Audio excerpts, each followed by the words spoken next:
Chapter 49. Angela's POV. I woke up choking on pain. Sharp raw pain. 74. 55 vouchers. It hit first, sharp, blinding, splitting my skull open from the inside. My head throbbed like it was being crushed in a vice, every heartbeat a brutal reminder that something was very, very wrong. My mouth tasted metallic. Blood. Dried and bitter against my tongue. I tried to lift my hand to wipe it away. I couldn't.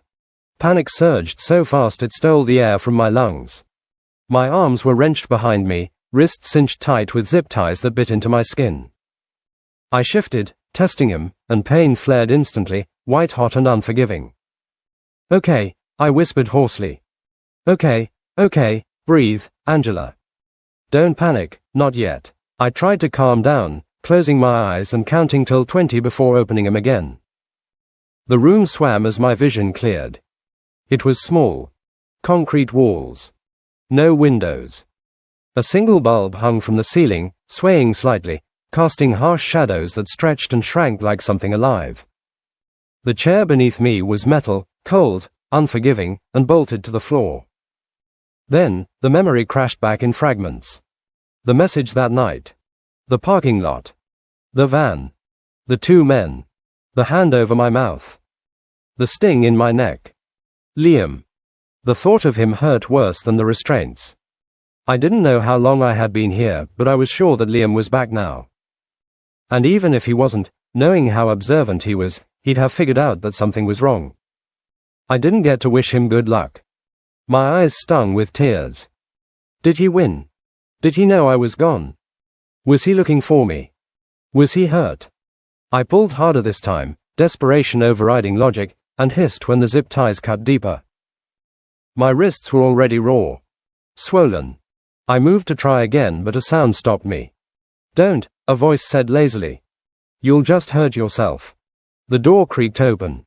Two figures stepped inside. None of them I didn't recognize. He was tall, broad-shouldered, built like someone who knew how to break people efficiently.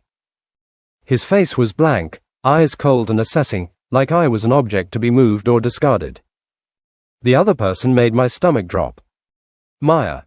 She looked immaculate. Not a hair out of place. Tailored coat, sleek boots, lipstick flawless. Like she was walking into a boardroom instead of a basement where I was tied to a chair. "You're awake," she said, tilting her head. "Good. I'd hate to do this without an audience." My heart pounded so hard I was sure they could hear it. "Maya," I croaked, "what the hell is this?" She laughed softly, like I'd told a joke. "Oh, Angela," still asking the wrong questions. She circled me slowly, heels clicking against concrete. I tracked her with my eyes, every instinct screaming to run even though I couldn't.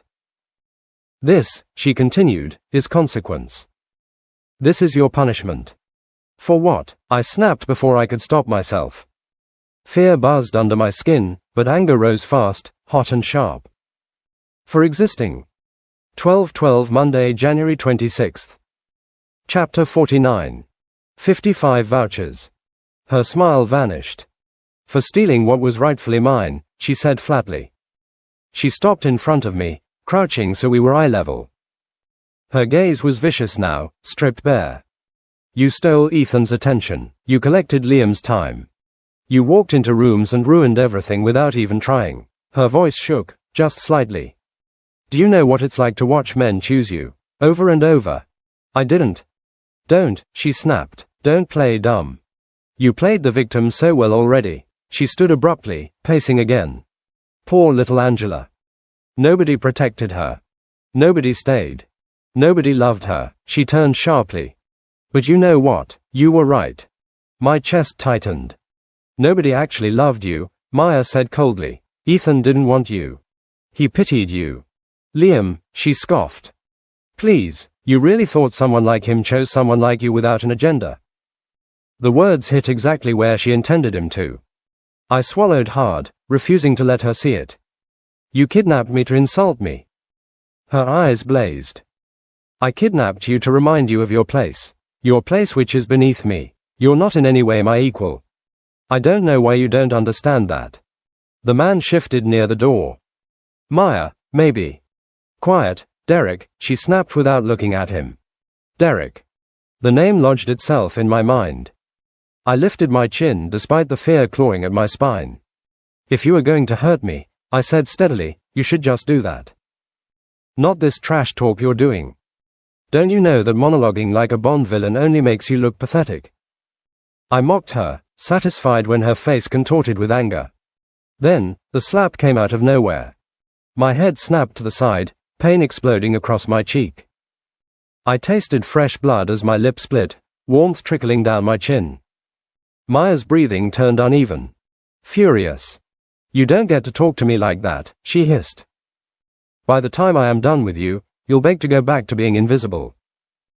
I met her gaze, heart racing but eyes steady.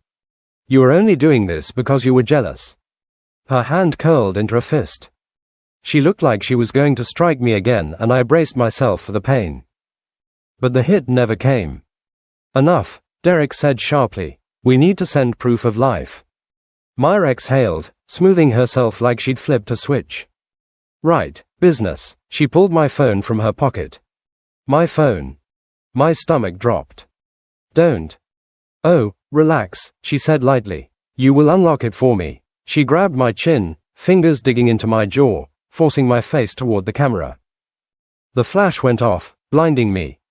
I blinked rapidly, tears stinging my eyes. She took another photo. And another. I heard her typing, thumbs flying over the screen. There, she said cheerfully. That should keep Liam cooperative. My heart stuttered. Liam, I whispered. She smiled slowly. Oh yes, this is all about Liam. Fear twisted into something sharper. 12/12 Monday, January 26 GAD. Chapter 49. 55 vouchers. Whatever you think you are doing, I said quietly, you are underestimating him. Liam will find me. I wouldn't advise running. You're playing a danger game, Maya. One you'll pay dearly for. Her smile faltered for just a second before it turned into something sinister. Then she laughed.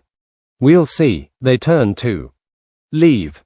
The door slammed shut, plunging the room back into oppressive silence.